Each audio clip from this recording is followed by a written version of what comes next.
స్థానిక ఎమ్మెల్సీ ములుగు నియోజకవర్గం ఇన్ఛార్జి శ్రీ పోచంపల్లి శ్రీనివాస్ రామ్నగర్ లోని ఏబీకే మాల్లో విలేకరుల సమావేశం నిర్వహించారు. ఈ సందర్భంగా ఎమ్మెల్సీ పోచంపల్లి శ్రీనివాస్ రెడ్డి మాట్లాడుతూ బీఆర్ఎస్ ప్రభుత్వం గత కొన్ని సంవత్సరాలుగా ప్రజలకు ఎన్నో సంక్షేమ పథకాలు పెట్టి ప్రజలను ఆదుకుంటుందని తెలిపారు. కాంగ్రెస్ ఎమ్మెల్యే సీతక్క ములుగు జిల్లా ప్రజలకు ఏం చేసిందని ఎద్దేవా చేశారు. మూడవసారి బీఆర్ఎస్ పార్టీని గెలిపిస్తే ములుగు జిల్లా ప్రజలకు ఇంకా ఎక్కువ సేవలు చేస్తామని అన్నారు. ములుగు జిల్లా బీఆర్ఎస్ పార్టీ అభ్యర్థి బడే నాగజ్యోతి అత్యధిక మెజారిటీతో గెలుస్తుందని ఆశిస్తున్నామని అన్నారు. ఈ కార్యక్రమంలో బీఆర్ఎస్ నాయకులు పాల్గొన్నారు.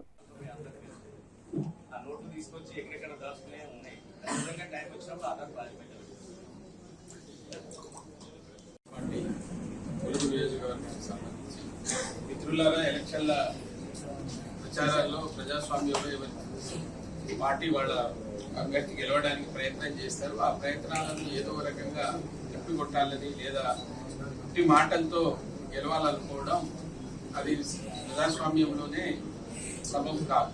నిన్న సీతక్క మాట్లాడినటువంటి మాటలు టీఆర్ఎస్ పార్టీ నాయకులు బీఆర్ఎస్ పార్టీ వస్తే గ్రామాలలో వస్తే తరిమి కొట్టండి అనేది ఒక సీనియర్ నాయకురాలుగా మాట్లాడడం నిజంగా కూడా నన్ను స్టార్ క్యాంపెయినర్ గా పార్టీ అపాయింట్ చేసింది. రేపు నేను ములుగు ఏ గ్రామాల పోతే కొడతారో ఒకసారి ఆలోచించు, ఎవరిని పెడతావు పెట్టు. ఎందుకు ఈ బుద్ధి తక్కువ మాటలు ఎందుకు మాట్లాడుతూ ఉన్నారు? ఇటువంటి మాటల వల్ల వచ్చేదే ఉంది.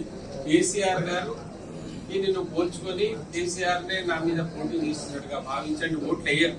10 సంవత్సరాలలో ఏం చేసావో అది చెప్పండి. 10 సంవత్సరాలు 10 టర్ములు ములుగు ఒక ఆమె యొక్క ఇమేజ్ దిగదాల్సిన ప్రయత్నం, ఇట్లాంటి ఆరోపణలు చేసి పక్కదారి పట్టించడానికి, గెలుపులు పక్కదారి పట్టించడానికి చేసే ప్రయత్నం చేస్తుంది. ఇది కరెక్ట్ కాదు. మనం ఏదైనా చేస్తే మనం చేసిన పని చెప్పుకోవాలి, చేయబోయే పని చెప్పుకొని ప్రజలు ఓట్లాడగలదు తప్ప ఇది ఎట్టి పరిస్థితుల్లో వీటిని సహించే పరిస్థితి లేదు. ఖచ్చితంగా ప్రజల్లో తెలుసుకుంటాం, ప్రజల్లో గట్టిగా ప్రయత్నం చేస్తాం. ఏదైనా ఉంటే నిరూపించి మాట్లాడాలి తప్ప ఆరోపణలు చేస్తుంటున్నారు. కేసీఆర్ మీద, హరీష్ రావు మీద ఇంకేం చెప్తుంది? టెలికాన్ఫరెన్స్ లో నన్ను ఓడగొట్టాలని ప్రయత్నం చేస్తున్నారు. టెలికాన్ఫరెన్స్ లలో హరీష్ రావు గారు మాట్లాడే ప్రయత్నం చేస్తున్నారు.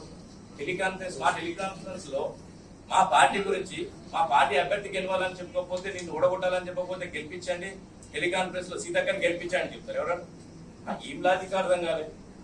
కోవట్టు రాజకీయాలు మీకు అలవాటేమో. కోవట్లను మా టెలికాన్ఫరెన్స్ లలో పెట్టి మా విషయాలను విని బయటికి మాట్లాడు. ఈ కోవట్టు రాజకీయాలు ఏందో మేము వాటిని సహించేది లేదు. కోవట్టు రాజకీయాలను ధర్మేశ్వరం కాబట్టి ఆమె భయం పడిపోతుంది. ఏమన్నంటే నన్ను ఓడగొట్టడానికి వచ్చినాను. ఖచ్చితంగా ఓడగొట్టడానికి సిద్ధమా? ములుగు చౌరస్తాలో నేను ఆర్తో అనాలిసిస్ చేసి సిద్ధమై నేను ఎవరికైనా బినామీ అయితే నా రాజకీయ జీవితం అక్కడే మొత్తం రాసేసి ఇంకా అసలు రాజకీయాలే ఉండడానికి ఛాలెంజ్ చేస్తున్నా. మీరు మీకు రాజకీయాల నుంచి పోటీ నుంచి తప్పుకుంటావా? ఈ సందర్భంగా ఛాలెంజ్ చేస్తున్నా. ఇట్లాంటి పనికిమాలిన మాటలు మాట్లాడి క్యారెక్టర్ దిగదార్చుకోవద్దు.